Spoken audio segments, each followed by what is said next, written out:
All right, welcome back to the Sober Broker Podcast. This is Patrick Brooks, and if you're new here, this podcast exists for one reason: to tell real stories of recovery, discipline, faith, and rebuilding a life after addiction. We talk about it, what it actually takes to stay sober in a world that constantly pulls us in another direction, and what's possible when someone decides their past doesn't get to write their future. Today's episode is a powerful one. I'm sitting down with my man named Hollan, someone whose story includes addiction, incarceration, and hitting rock bottom, but also redemption, responsibility, and now helping other people walk into recovery every single day.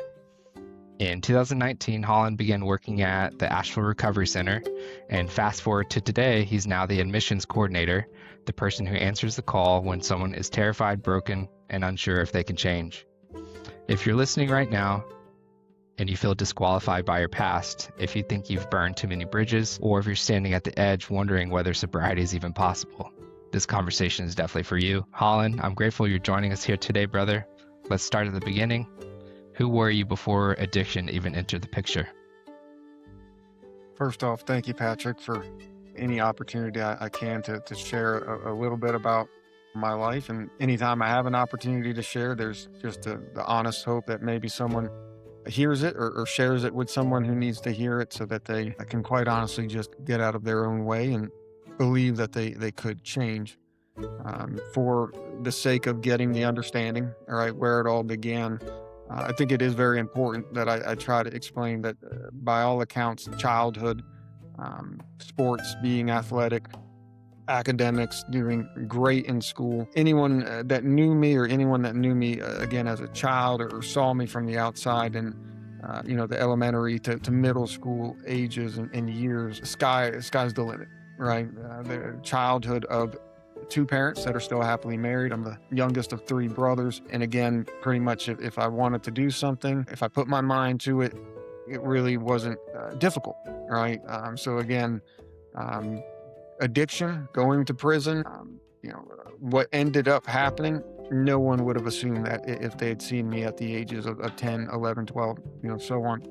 But yes, essentially like a lot of individuals and how the story goes, you could dive into a multitude of different things that might have happened, might not have happened, both as far as like maybe affecting the family dynamics and affecting the mental health. And, again, how, back in the 2000s, if you will, what was mental health and how was it addressed or dealt with, or you could say the lack thereof, then leading to, again, like anyone else, playing around, social drug use, smoking, casual drinking, just like any other individual in late middle school or early high school. It was just recreational and it was just a kid having fun. But again, for a lot of us that you don't sign up for and you don't see coming, it turned from just, hey, we're just hanging out with the friends and going to a party, or we were just going again to soccer practice or cross practice and we're just going to smoke some weed before just because we're kids and we're dumb, turned into, again, failing grades, stopping all sports, selling of drugs so that I could get more money, so that I could buy more drugs, to eventually getting expelled from the high school that I went to and not even graduating. So again, one clear path that everyone saw was just an easy Hollan will be A-OK, no issues whatsoever. An abrupt U-turn at a certain point around the ages of 14, 15, 16, to then going down a path that, again, no one expected, myself included. And then once you get there, you just, how do you get out of it? Right. And what do you do? And so, again, a lot of the fun characteristics of stubbornness or denial or just not wanting to listen to anybody in days and months and years add up to, yeah, eventually not only just getting expelled and not graduating, but that, again, guilt and shame of being kicked out of high school, of not going to college like my peers, again, leaving the house that I grew up in and couch surfing, if you will, because parents wanted me to change and I didn't want to change, to, again, just petty theft, breaking the law, just doing stupid things, not needing to be a criminal, not being a violent individual in any way, shape, or form, but just a lost kid who, again, stupid decisions and consequences of our actions eventually led up to the police coming and charging me with 27 different charges. which again then led to a total of 29 months incarcerated with 3 total years of parole and probation added afterwards for a total of 6 years of monitoring. And for what it's worth, because it is good to for some individuals to hear this, I was originally put on probation when I was 17, and I was officially taken off of probation when I was 28 years old. So for 11 pretty important years of an individual's life, I was looking over my shoulder, I was watched, I was monitored, and that is one of many achievements and gifts of recovery. But after 11 years of being on paper, finally getting off was again one of those moments that just I never actually thought would be my reality, but it eventually did come that way.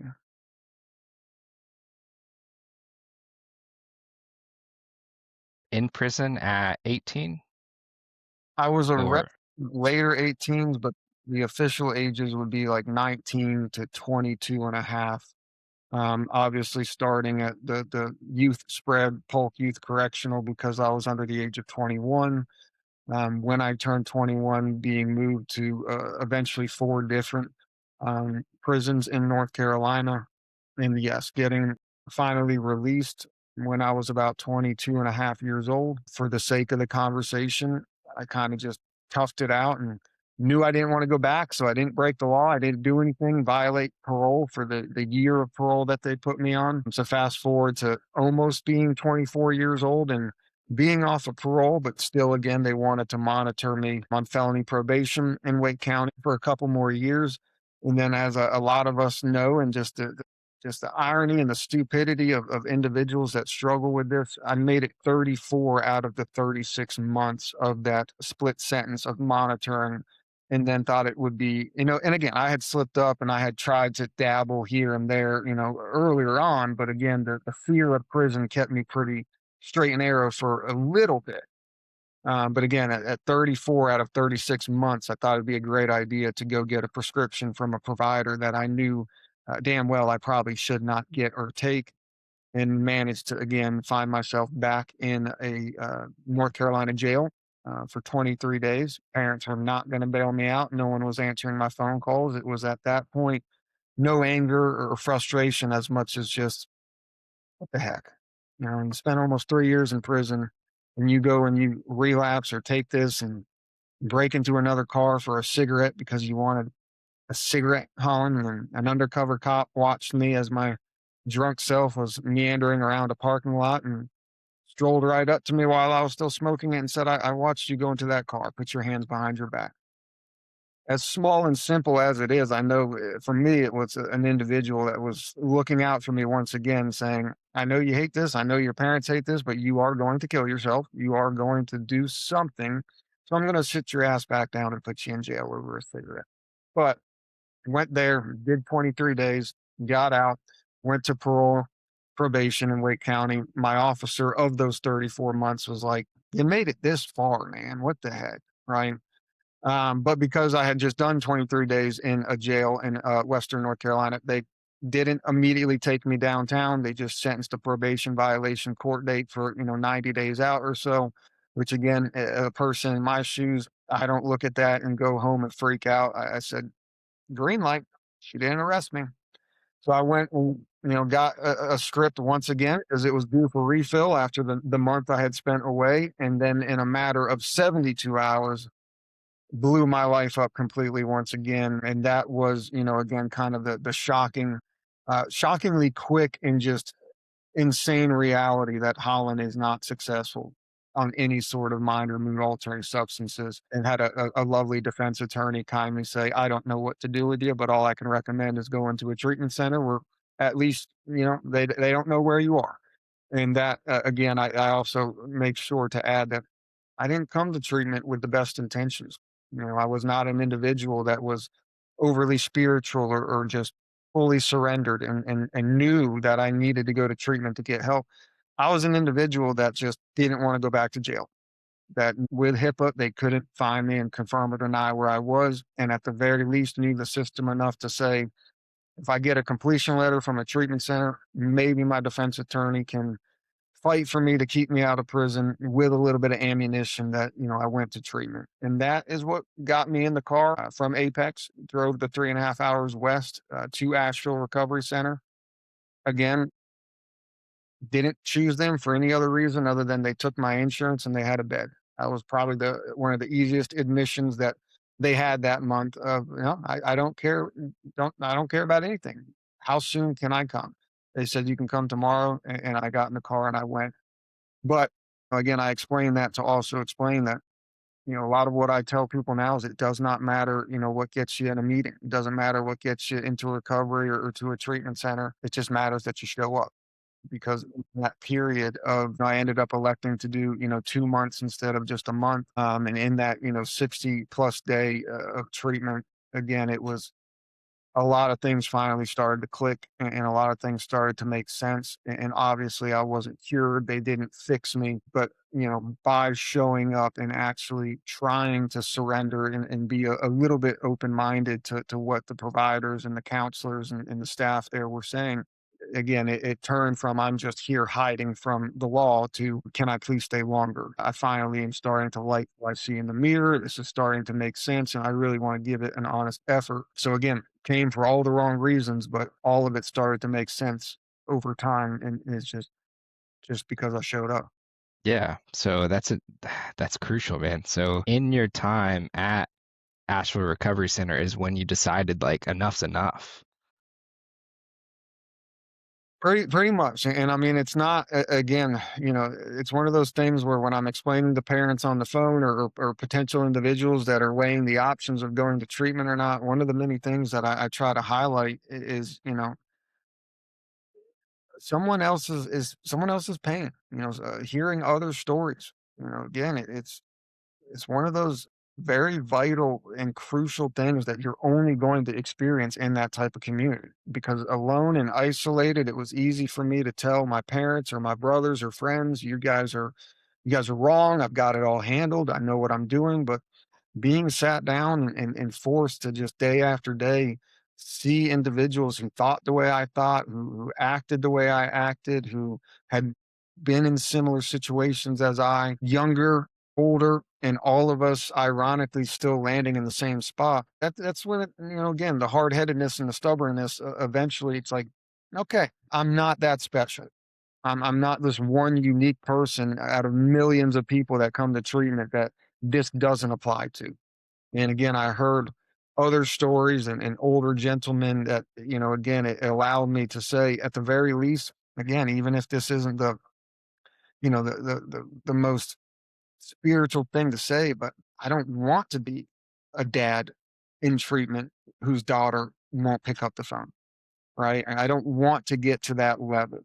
So, I'm 25 years old. I've hit my head. I've gone to a couple treatment centers. I've gone to prison. So again, whether I like it or not, I got to really give this an honest shot, because I'm the type of person where when I sobered up, I hated wasting time. That was one of the main reasons that I drank, because again, of the guilt and the shame and the disappointment. It was easier to numb it and tuck it away. But sober Holland, you know what to do. You know what's right or wrong. And just you're not doing this again. You're not making that phone call to parents again that you're back in jail. It was a healthy amount of fire from anger and disappointment, but rather than woe is me and doing nothing, it was be angry and be frustrated and feel that anger inside, but use it to stay just you're going to aggressively and violently get your shit together versus using it as an excuse to do nothing anymore. Use the emotions to really enforce, your intention, because I think often emotions can lead you astray, and if they're not, you know, if they're unkept and you allow your emotions to run wild, you could easily find yourself back in the saddle.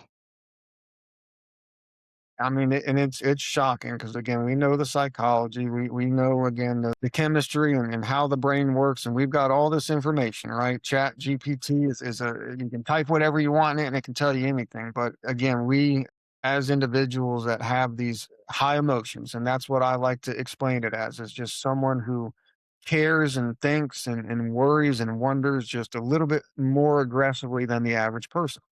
Doesn't make us bad people, right? Doesn't make us necessarily any different in a negative way, but we are very talented. We're very smart. We're charismatic, right? We've got all of these things that again can be to our demise if used incorrectly, but can also be a significant life hack or just something that we then have almost like an upper hand in life than the average person because of these characteristics. We just have to learn to hone them in the right way. Right, everyone's heard of the whole cult leader personality, right? But at the same time, that personality can also be for good. It doesn't have to be for bad, but it's a constant battle, sometimes not just day by day, but hour by hour, choice by choice of, are you on the good or are you on the bad side of things? And again, that's recovery, and that's the constant inventory that gets easier day by day, but we have all the tools once we have some help and some support to again do what we need to do. I mean, again, the treatment center I work at now and that I went to, I really just chalk it up to they did a phenomenal job of offering a safe, loving, and caring environment with supportive individuals that not just told us about the tools, but showed us how to use them. It was a launch pad that again, all of us needed to take a step away from our own life and our own trials and tribulations and stressors, get some sleep, get some food in you, feel a little better, look a little better, but then go out and activate everything you know to do because it's not that bright. It's just extremely difficult to get there in the first place.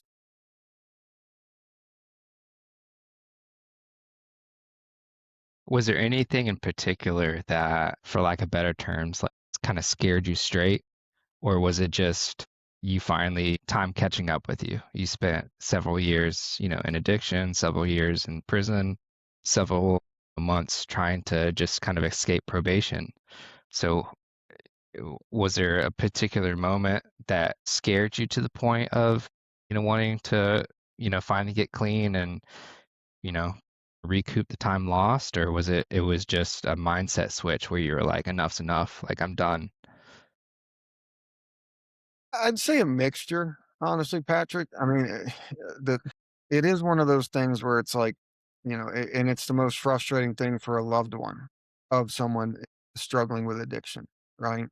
Because again, the average person is petrified of getting handcuffed and going down to jail, right? The average person is petrified of dying, right? But again, the way that we operate in this obsession and compulsion that we have for these substances and this lifestyle, I mean, again, it's more stressful to love a drug addict sometimes than to be the drug addict, right? Because we're not, those things just don't bother us, right? And yeah, when I was fully sober and fully conscious, I was absolutely petrified of going back to prison. At the very least, just because I'd been there. I know how it just sucked, right? In life. I just wanted to be free. I didn't want any of the things that you have to put up with and deal with in prison. But when I'm ripping and running and when I'm intoxicated, again, it's like it's in the back of my mind, but it's that ego of, well, I'm not going to get caught or that's not going to happen to me. I'm not going to drive that car and kill somebody.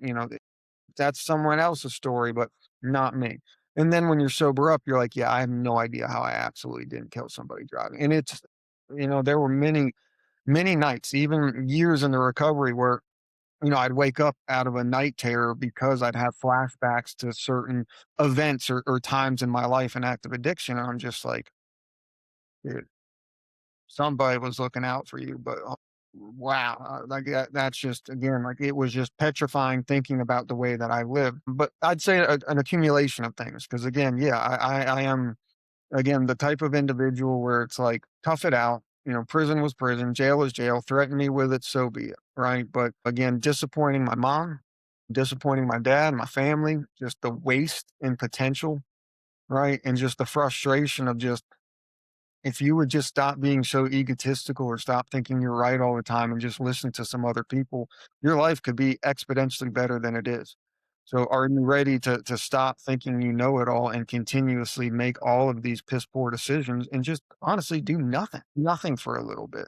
And that really was kind of the mindset I got to was just literally putting my trust in others, not trying to steer the ship anymore. If people made recommendations, people called me out doesn't mean I didn't necessarily not like it, right? No one wants to hear anything about themselves, right? but I was done fighting and I was at a spot where I was finally surrendered enough and willing to say, I have not a clue what I'm doing. Would you guys show me the path for a little bit? Yeah, that's good, man. I mean, I see that in my life too. I grew up in playing competitive soccer.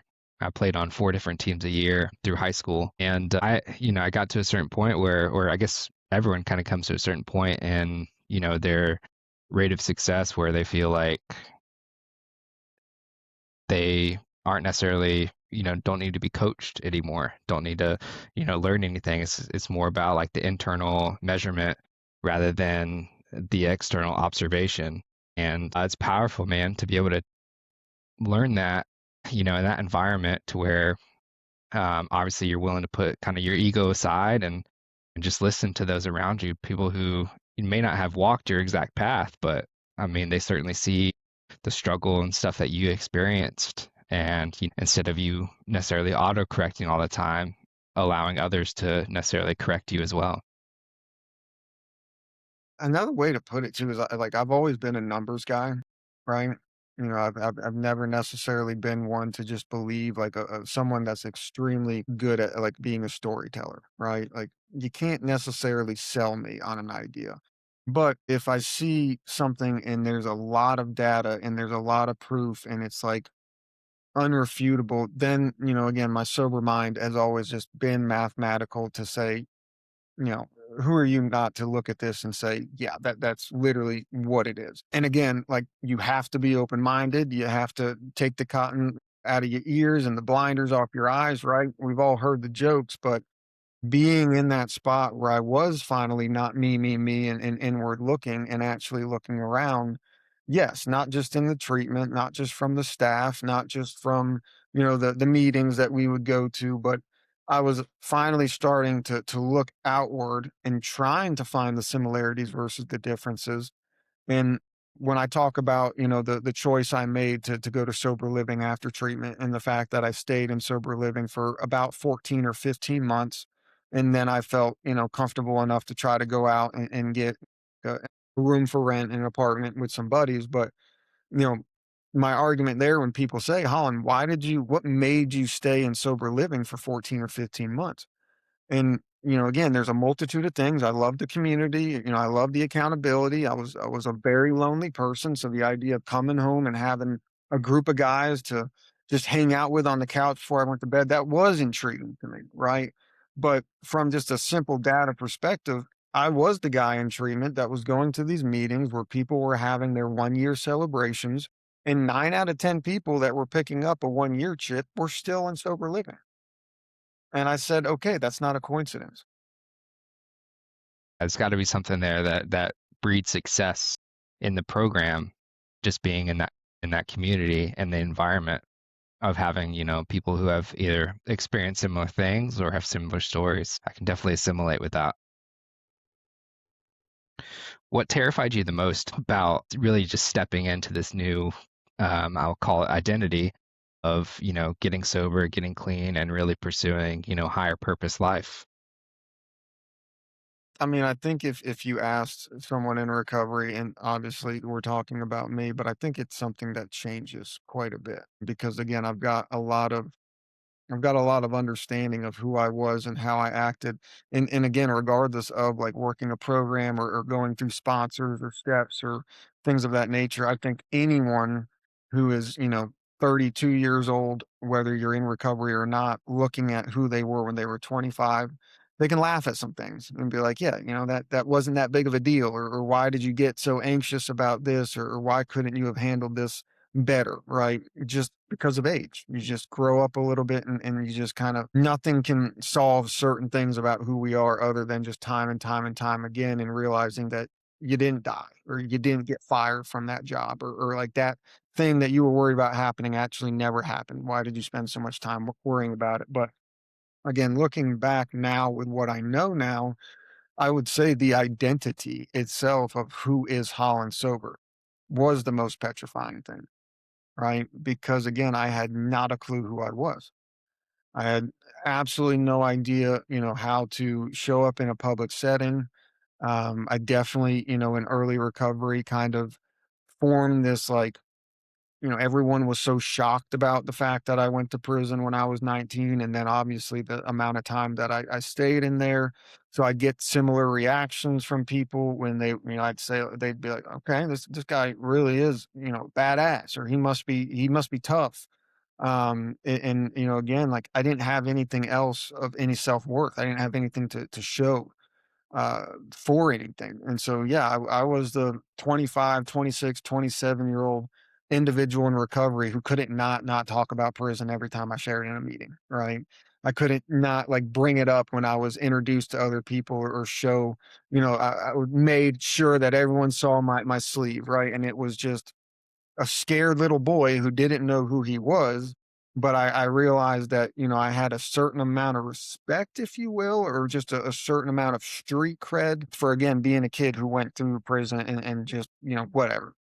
And then, again, luckily, as the story goes, you have men and women that care about you and they think about you and they're like, you're not a convict. You're not a piece of shit. That's not who you are anymore. Are you ready to stop being so self-defecating of yourself and actually see like you're a man who beat, you went to Wake County with 13 months in recovery, working at a treatment center, still living in a halfway house, and you had a judge in Raleigh make an example out of you for good, who brought you up in your case first at like 9:05 in the morning on the docket to make sure that everyone in that courtroom understood this is a gentleman who did far more than we ever recommend, and went above and beyond to make sure that he not only doesn't break the law again or has to come to a courtroom again, but make sure that he never drinks again. And the judge made an example out of me, right? And he dropped all the charges. They gave me obviously probation to complete in Buncombe County, but he didn't send me back to prison. He didn't activate the 3-year sentence that was held over my head from well before I even got to treatment in the first place, right? But even after all that happened, I still was, a kid that was incapable of simply being proud that I didn't drink anymore, or that I worked as a support staff individual at a treatment center, or, that I made, $12 an hour, right? Like I was so desperate because all of my friends went to colleges and they had bachelor's or master's degrees, or they were married and they had kids and they owned homes and they had all these things. And I'm a 26-year-old living in a halfway house, right? So it's hard not to kind of be like, yeah, my friends probably are talking shit about me, like what do you have to show to the world? But again, that was me lacking of doing any work on myself or actually working the steps and being kind of like a dry drunk at times that just I wanted to create a name for myself. I didn't want to go back to prison. I wanted to make my parents proud. I didn't want to have to call my mom and have her cry ever again. Like I had what one would say is pretty, respectful things to keep going, but at the same time, I didn't do necessarily any work on myself. I didn't still fully, people thought that I loved the person that I was, but at the same time, it was a lot of faking it till you make it. Again, I was a scared little boy who didn't know how to ask for help yet and just was kind of just, again, aggressively and just kind of stubbornly not breaking the law. And I'm not drinking or doing drugs. And I'm just going to do the next right thing. And again, it wasn't like I was working all the spiritual principles or I was this very, very at peace individual. But, again, those certain things kept me sober long enough to hear the message, right? Or to finally listen to what people were saying, to finally forgive myself. And yeah, that was I was the type of person that always had to have a girlfriend. I always had to have friends. I always had to be texting people. When I moved into a house by myself, I was never there. I was driving around. I was at work. I was at meetings. I was at the gym. I was going back to the halfway houses like, hey, Holland's back. How you guys doing?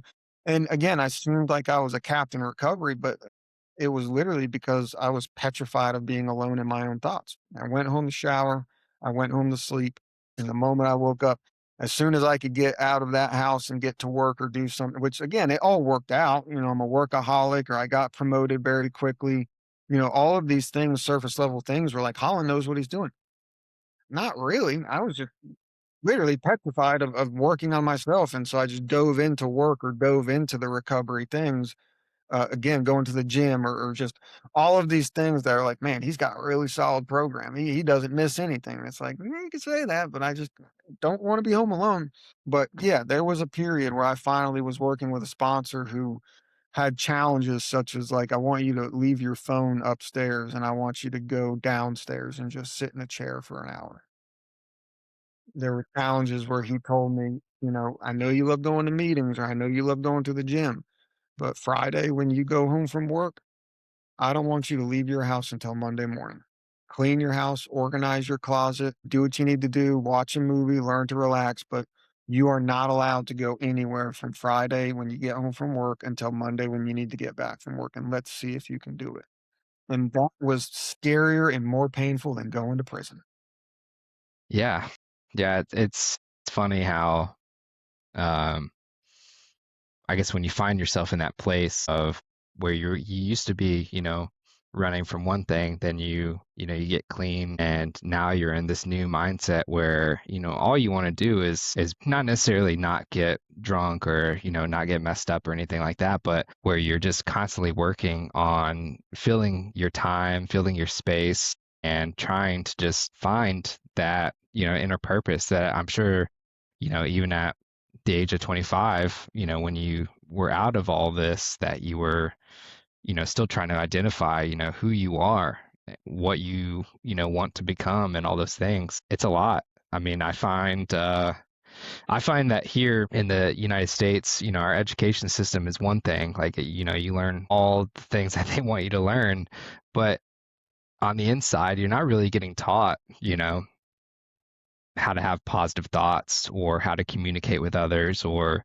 how to necessarily fill your time and space with positive things. It's just only education that's kind of empty. It's empty education, history, science, all those things you get taught how to be introduced into society. And that's but from another perspective, we really only develop the social aspect from those that we, are social with.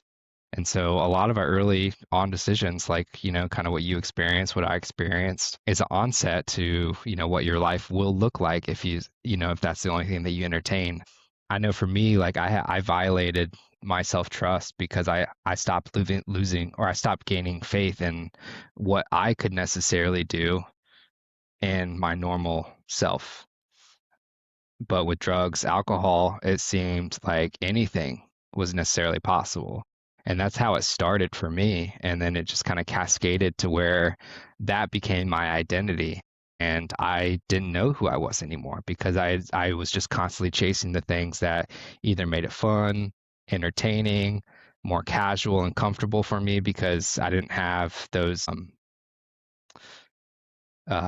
unsettling feelings about, who I was, and if people liked me, if I was funny enough, if, whatever the insecure thoughts are that we kind of process on a day to day, drugs and alcohol just made it 10 times better. It just took it away. I mean, everyone's a little bit different, but yeah, I was an overthinker, an overanalyzer, massively anxious, and way too worried about what everybody thought about me. Way too worried. Yes, But me too. yeah, the moment that I took a Klonopin, or the moment I drank some beer, all of a sudden, not only did I not care about any of those things anymore, but for whatever reason, I did like who I was. And it literally was the self-medicating crutch, even if I knew it was wrong, or even if I knew that it got me into trouble. Like you said, eventually you just don't care because it's necessary. And then obviously there's physical dependency that we all know, but yeah, again, it was one of those things where it was just, I mean, my oldest brother, he's one of us and he struggled. And so when I was a kid watching, my parents and him in the battle of his alcoholism at a young age, I was the kid I was angry at alcohol, right? I was the kid that was like, I will never drink. And I am so frustrated that the brothers and the building of tree houses and just going out in the woods and just, whatever you do as a kid was now sabotaged and now taken because of this stupid little bottle that my older brother can't, seem to move on from. And I'm 10, 11, 12 years old as this is, starting to happen because he's 14, 15, 16. So I don't know necessarily, but I'm associated. But yeah, I was the kid that was like, I don't want that. I hate that. Alcohol will never be a part of my life. But then again, you fast forward till, I'm 14, 15 years old, and then I take a couple sips of some alcohol, and all of a sudden, all of it went away. So yeah, there's a period where it's just like I felt like I was a better person. I felt like I was a better musician, right? I felt like I was just overall just like Holland needs to be under the influence of something. I drive better, right? All those funny things that we hear, but yeah, again, eventually it's not just hey, every Friday night Holland can finally go to a party and he can walk up to a girl and ask for her number without any anxiety because he had a couple Bud Lights. So I'm incapable of going a day without drinking, and that's a problem, right? And then obviously there's just never ending domino effect of whether it's breaking the law or just doing stuff, and you're waking up the next morning and you feel regretful. Why did I say that? You get in a fight with your buddy and you said some shit you shouldn't have, or then the guilt and the shame and the disappointment set in. And it's just like, okay, but I know if I drink or if I know if I go take these pills, I don't feel so bad that I disappointed my parents. So then it just becomes necessary, right? But yes, again, ultimately, you know, not speaking for everybody, but there is that argument to be said. Like you said, there's no home ec class where they say, hey, your loved one might struggle with addiction one day and you might need to try to make some phone calls to some treatment centers, and this is how you should handle it. No one knows what the heck they're doing. The person and the family trying to help are all kind of flying blind. And again, I know that my mom and my dad, when I was in my teens and they were making phone calls, they were flying blind too. And that was a different generation again where they couldn't go to work. Nobody was going to RTP in Raleigh and saying, my son can't stop drinking. No, it was something that you just tucked under the rug and you did not want to talk about and keep the problems in the house type generation. But a lot of why I operate and my admissions team are trained to operate the way we operate, everyone calling in, treat them with dignity, treat them with respect, and whether they can come to us or not, make sure you line them up with a place they can go to so they don't have to make another phone call again, is because, there are some bad actors in this field and there are some slimy individuals, right? But it's not an easy phone call to make. And it's one of the lowest moments that someone can be at if they're the one making it. And it's one of the most uncomfortable moments if a loved one's making it, right? But yeah, there's no textbook, there's no commercials, there's no billboard that says do this, this, this. It's literally just, hey, the family found themselves in this situation that none of them thought or hoped would happen, but here we are. Let's make a phone call and let's see what happens. And yeah, I can't tell you, it's not about helping someone or getting them to our program or seeing them success and they're gaining weight and they're smiling and they're shaking my hand at the end of their treatment stay saying, thank you for coming home. That's fantastic. But some of the most meaningful phone calls that literally wake me up every morning and do the job the way I do it is a phone call that says, okay, I actually have some hope for my loved one after talking to you for 15 minutes. That person might not even go to the person yet. That person might not be ready. It might be a husband who she is not going to approach him with the idea of treatment yet, but she has been so just helpless and hopeless and just beside herself for God knows how long now because she's watching the love of her life to just dwindle away. But then after a 15-minute phone call, he feels that there is a chance. That is one of the most important phone calls that I can ever have, but that's the conversations we need to have. And these are the podcasts, the talks, just overall dialogue that I hope that continues to happen as the stigma and the judgment and all of those things continue to diminish. But people should not feel that just like you said, hopeless. And then to feel that good that there is a chance from a 15-minute phone call with an admissions director, a stranger that works at a treatment center, they should be getting that from their neighbor, from their coworkers. Again, like it should be everyone talking about it because at this point, everyone knows someone probably very close to them that's in recovery or in active addiction. It's not taboo anymore. But yeah, we can't go back and change time, but we can do a sure shit a lot better moving forward. Yeah, absolutely, man. Absolutely. So I'm curious, whenever you get these phone calls, and obviously I don't know how many phone calls you get per day and things like that, but what goes through your mind when someone walks in or calls in, just desperate for help, desperate for change? It's Honestly, that I think that's kind of like the adrenaline junkie in us that a lot of us do share, right? It just I have no clue. I have no idea what this phone call could be, who it is, how it's gonna go. So, there's just this again, there's just we're gonna find out. And again, there's a lot of phone calls that don't work out, right? You got to think about it. This is some of the deepest, darkest moments of someone's life, and we've all been there where we were drunk and angry and just pissed off at the world, right? So there's plenty of phone calls where I can do my best and I still get cussed out and hung up on. Yeah. It's just Yeah. the nature of the beast. But again, it is for me. It is the challenge of, can I get this person to trust me? And how soon can I get them to trust me? And then once I've developed that trust, is there an actual legitimate game plan that I can come up with them that, like I said earlier, at the very least gives that person or the family of the persons a little bit more hope, which then leads to motivation to actually continue wishing that they can help their loved one change versus just giving up. Right. So I'm curious, you mentioned before about you're very like analytical person, very number oriented. Do you guys keep statistics with ARC about, the amount of people who maybe call in versus those that are actually admitted? We And if that's proprietary, you can just let me know. No, I mean, we track all sorts of data because I mean, there's again at the end of the day, whether some individuals in my shoes are willing to admit it or not, but it is a business, right? You do have to pay to keep the lights on, to pay the clinicians to make sure that the treatment that we offer is the best treatment that costs money, right? You pay for a very low end clinician, you're going to get a low end result. You pay clinicians very well, they're going to show up to work and they're going to fight with our clients and the families and go above and beyond and stay late. Everyone knows how it is. You pay for what you get. So, yes, there's a lot of tracking, there's a lot of metrics. I would say, though, unfortunately, that is a data point that I don't want to say is necessarily like nothing's useless to track, right? But what we do track is based on my team, my reps, the conversion rates. And so we do track, again, we out of all the phone calls, did 20% of the phone calls get converted? Of the 20 converted phone calls, did five of them admit, or did the other 5% get referred out to the appropriate level of care? Right. And sometimes you've got programs that they do kinda like a big net, if you will, for, like, marketing or things of that nature, where it's just a mad dash of phone calls, and they're looking for, like, a 3% conversion rate.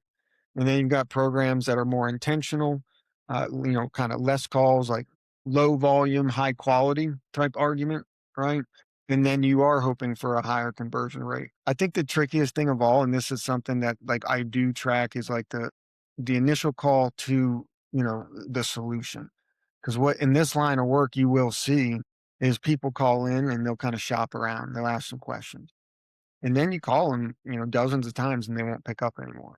But then 6 months later, they might call in again and they say, "I spoke with someone 6 months ago that kinda liked what they were saying.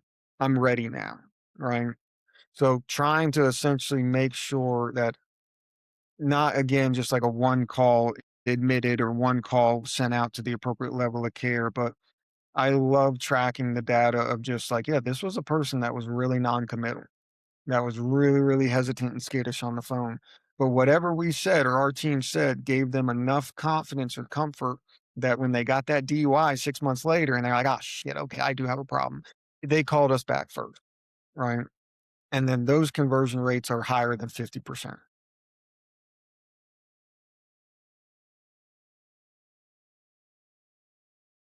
Do you see, I guess, what patterns do you recognize the most for people who succeed through rehab and treatment? I guess I'll use it as an example. You stayed in long-term, I'm sorry, is it long-term housing? What is it?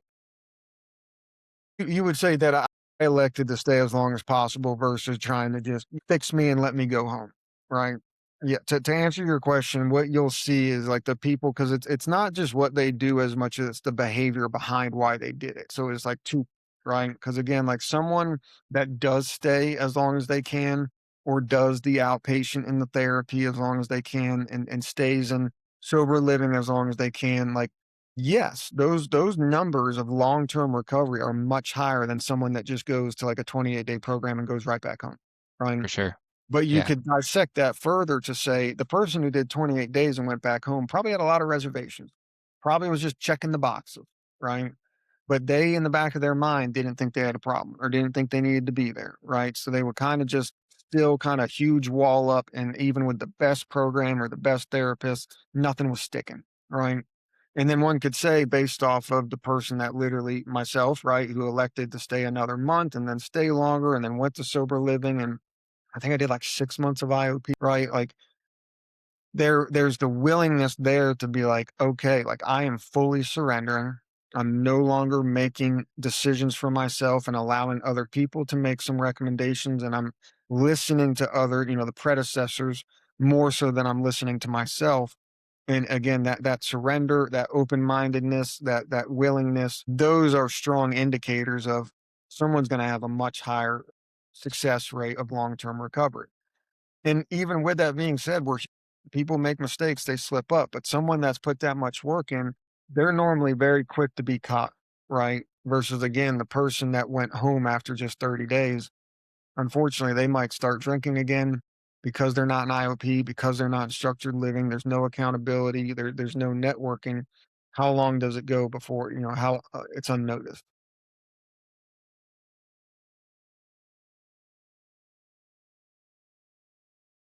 That is I heard someone joke about it once because every now and then you do get calls where it's like, "Hey, what is your success rate?" And it's like, "Okay, I can tell you like a couple things if you'd like, Mr. or Mrs. Smith." But to be quite frank with you, when I was 18 years old and I went to a treatment center, they called me after 6 months to just do like an alumni follow up, and they're like, "Hey, Holland, how you doing?" I was smoking weed with my friends again. I'm not telling them that, right? So they're, "Oh, Holland's doing good. He said he's doing good." No, I wasn't. So it is again, unless we pulled everybody in and did blood work or lie detector tests for the rest of their life, it is absolutely impossible to get that true success rate number. But things that we're proud of is like we have an extremely low AMA rate, right? We have an extremely high completion rate. About 93% of people that come to us stay for the recommended length of stay. Right. They're not trying to leave earlier. They're not bugging out. They're not saying I hate it here and cutting out as early as they can. But 93% of people that admit into our program that stay past a 24-hour window, they stay for the full recommended length of stay. Because again, you're still going to have the kid that was kind of forced, and your mom's taking the Xbox. They get there, and after 24 hours, they're running down the street every now and then, right? Every treatment center experiences that. But we also have an extremely kind of rigorous screening process because the founder who kind of guided me and just really showed me pretty much everything that I know is like one bad apple is not worth obstructing 30 other people's lives. It's not hate, but if we've got a bad apple, we're very quick to try to coach them and to contact the family, but to move on very quickly if necessary, because one person affecting the recovery of 30 other people is just never justifiable. that's true. Yeah, one bad apple can definitely influence a lot more other people. And yeah, you're right. It's definitely not worth it maintaining that in the program. And you What can't control the census, but it is one of the most beautiful things when you've got a census of highly motivated people, right? And they're lifting each other up. And you've got a guy that had a bad phone call and the guys corral around him and say, it's okay, and it's like that person. And again, you can't control it. There's ebbs and flows in treatment and there's seasons, if you will. But when you've got a census in a treatment center of, for the most part, highly motivated and grateful individuals to be there, those people are getting a far better bang for their buck, if you will, than if you're in a program that's just a prison deterrent program. Everyone's just doing the time and trying to get out of there. It's going to be night and day of their experience, their outcome, and their recovery, whether yeah, people want to admit it or not. and their future, for sure. If you don't mind me asking, what do you feel is like the biggest misconception about I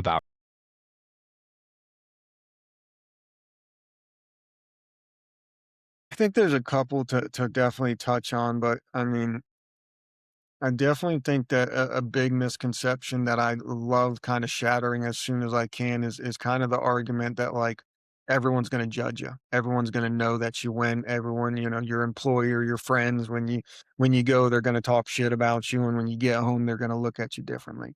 Because that was my story too. Is I was very, very worried again, like I said earlier, about what people thought about me, right?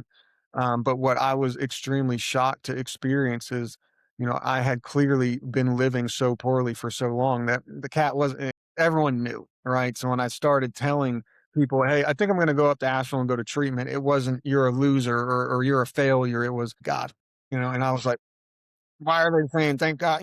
But again, it was just people were supportive and people were proud of me. And again, it was just I thought everyone was going to write me off. I thought my life was over. I really didn't want to actually say I'm an alcoholic. That was so tough to actually, and then coming to treatment and being around people and seeing people actually get praise for it, I was like, Holland, you are an alcoholic. That's fine. At least you're owning it now and you're trying to do something about it versus running from it, and everyone knows you are anyways, right? But yeah, the stigma, the judgment, people thinking that, you're never going to get that job again, or that your family's going to never look at you the same again. It's like, if anything, people grow more respect for you. Right? But it is so, so hard to try to convince someone who's never tried or been to treatment or experienced that reality until you just kind of shove them through the door. And then they realize, like, okay, yeah, this is kind of like an adult summer camp for people that can't stop drinking. But this is not jail. This is not a psych ward. My roommate's not licking the walls. But, again, it's like Netflix and social media do a great job of making people think what it is. But it's a love, and again, not all treatment centers are created the same. I've heard plenty of war stories, and I hate that that is people's experience. But again, a good reputable treatment center, if anything, is just a loving, caring space for you to finally, take the mask off, be who you are, and no one's going to give a shit. They just want to help you.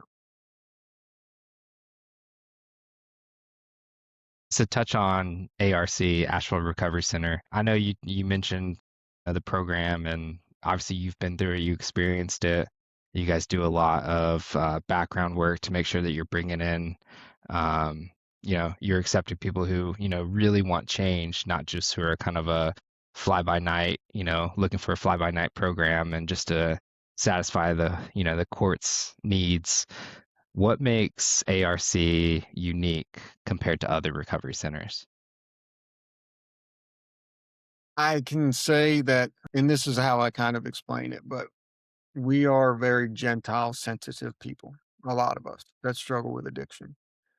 But we're also smart enough to know if someone's bullshitting us or not, right? But if you truly expect, for the person or for the loved one doing research for the person, if you expect them to actually truly just put it all out there on the table, to actually become vulnerable, to open up, to start talking about the deep, dark secrets and issues that need to be addressed, to forgive yourself and to move past it, you need to feel safe.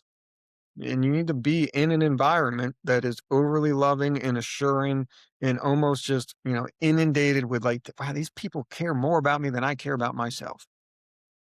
Who am I to still think this way? Or who am I to still be so guarded and sheltered when literally these people are showing up to work every day?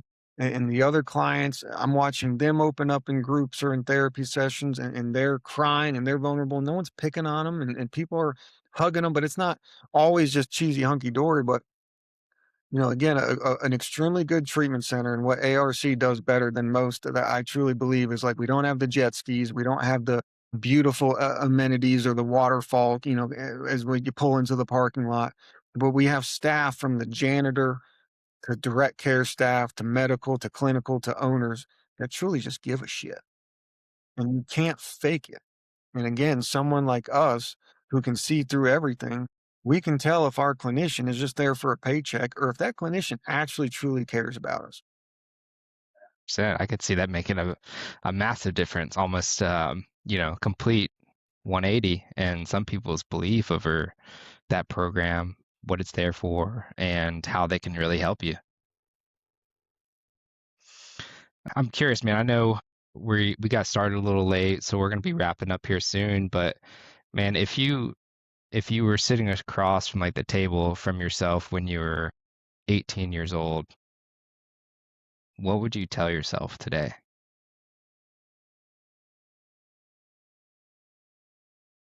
ask for help.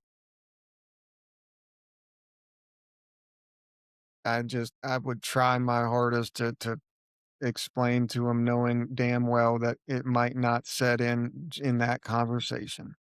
But maybe a week later, a month later, years later, there were a lot of conversations that people had, pastors, mentors, police officers, even extremely wise and intelligent men that I met in prison who were in prison because they just made one bad mistake, but they weren't convicts either. They were great, intelligent people who made one mistake, and so they were in prison too.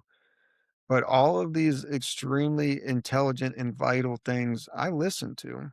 I just tucked it away for a while. I let the ego just say, whatever. But then later on, it clicked. And so if I could tell 18-year-old Holland anything, it would be like, hey, these men, that they're not trying to put you down. They're not trying to tell you that you're wrong so that you can feel like shit, but they're simply trying to help and just try to listen a little bit more to what they're saying. Good. Yeah. I can resonate with that because often, ego does take the driver's seat and often steers the ship in a different way rather than if you just put your ego aside and just listen and understand what people are saying and apply it. I played soccer too. It was the Castle area, Capital Nice. League in We San. hated playing you guys. I know, I bet you did. But, yeah, I mean, I guess a good ending story to it is, like, I had a coach that, I always felt like he was up my ass, but I now know why he was watching me because he saw probably a lot of himself in me for one, but he also saw a lot of wasted potential that he was just trying his hardest to hone in on. But he would always kinda call me out. He would always single me out. And I remember one game we were down, it was like 2-0 at halftime, and he's like, "Holland, the first 45 minutes, you were flat as shit out there. You're negative, your head's down, you're not even smiling, you're not even hustling, right?" And he's like, "But if you go out there and you change the script and you're upbeat and you're positive and you start actually lifting people up, I guarantee you we win this game." And we did. We won 3-2.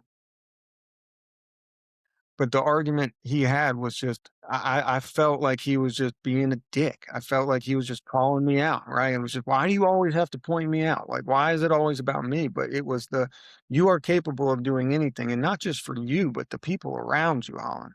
Like, you can change the script and you can lead people to be hopeful and positive if you are hopeful and positive.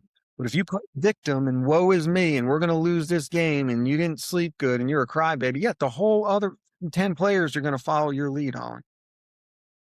And again, like, it was a cool story. I'm glad we won, but I was like 13 years old to whatever. But like later on, I realized, like, yeah, I was the friend in high school that brought a lot of my friends down a bad path.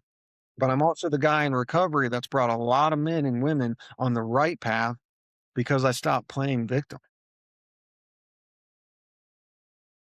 Yeah, my high school coach was like a better terms a dick and he I remember I played varsity my freshman, sophomore, well, freshman through high senior. And entering into my junior year, it was right when I kind of started drinking and started doing a little bit of drugs and stuff like that. And I remember there was one game where he didn't start me, and I was just because of that, I was just in my head like pissed off. I felt like I was misunderstood. And then uh, I didn't score. I didn't, do what I needed to do at that particular time. And I remember I got subbed off. And as I was coming off the field, my coach just looks at me crossing his arms, and he's like, "What the fuck is wrong with you? Like, what happened?" And I think about that constantly because I'm like, man, like if I only would have asked for help or explained to him, kind of the things that was going through my mind at the time, things could have been a lot different, and that could have been a really big growing lesson and a redirection, to the path that I was previously on. So, yeah, coaches, it's funny how you think about those things nowadays, and it's just completely different than the reality of what you were living in at the moment. But back then, you just wish you would know what you know now. And I mean, I'm sure you're the same way, but it is a constant battle of like, forgive yourself for not knowing then what you know now, right? Absolutely. Yeah, You have to. absolutely. Hollan, thanks for your honesty today, man, and for the work that you've done every single day helping people take that first step in recovery. Guys, if you're listening right now and this is something that hit home for you, I want you to know this, that your past does not get the final word. What we just talked about. Just because you've lived it doesn't mean that that's who you are. This podcast really does exist because people are rebuilding their real lives today, one decision at a time, one day at a time, one conversation at a time. And if you are someone who, or someone you love, is struggling, reach out to us, reach out to a trusted local resource like Asheville Recovery Center or another treatment provider in our area. Making the call is not weakness, it is 100% courage to be able to step up and want to change your life. And if this episode has encouraged you, share it with someone who needs hope today. And if you want to be a part of this community, just give us a like, give us a follow for more stories of redemption, discipline, and rebuilding a life that's worth protecting. Hollan, thank you again for joining us, man. I appreciate your time. You as well, Patrick. Appreciate this a lot more than you know. Hope you have a good day. You too, brother. Thank you.